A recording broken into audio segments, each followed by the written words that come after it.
Good morning. I hope you're having a good week. This week, I want to talk to you about the light. You know, most of you do know that I'm an amateur painter. And one of the things that painters do, and it's a common saying among painters, is to chase the light or to paint the light. Now, what are we talking about?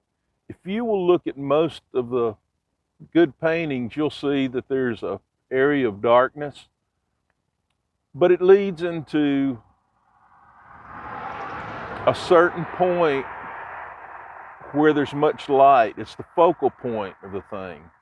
And when you're out painting, you're not necessarily looking at trees, at barns, at roads, at that kind of thing. You're looking at shadows and light. And you're wanting everything in that painting to point to the light. Now, why do I bring that up? You know, it's getting close to the Christmas season, and the reason for the season is the light. It's the light of Jesus.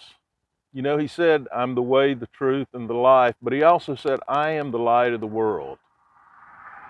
And we as Christians should constantly be chasing that light, chasing the light of Jesus. You know, we're surrounded by darkness. There are things that are going on so much. I know the night before last in Houston, there were 5 shootings. Crime is getting terrible around us. There are riots going on. There's the pandemic, and everything around us is the darkness that has come from Satan. He is what causes the darkness in this world. But as Christians, we should be looking past that darkness. We should be looking for the light of Jesus, the light that shines in our lives. And just like a painter's chasing the light, we should be chasing the light. We should be following the light. Jesus said he will stay with us. He will always be with us. He will light our paths. And if we follow him, we never have to be fearful of the darkness. That is what we constantly want to do. But we don't want to just follow the light and chase that light ourselves.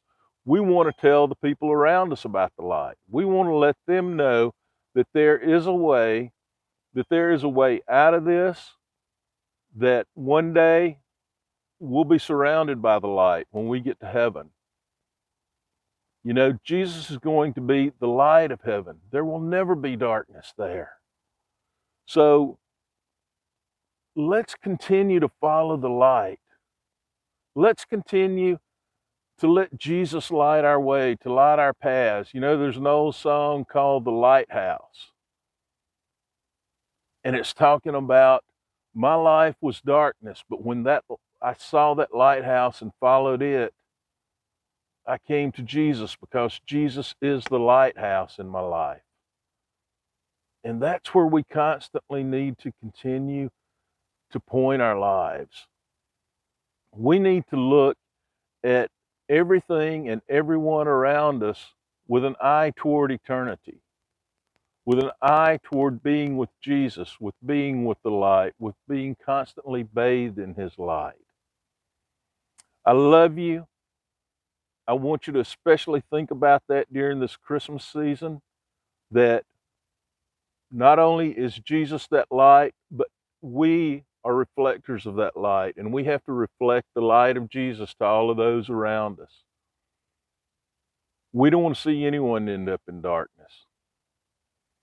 And by showing the light of Jesus to those around us, we can do our part. So I hope you have a great week. I hope you and your family are able to get together during this season of joy. And I love you guys. All of you have a great week.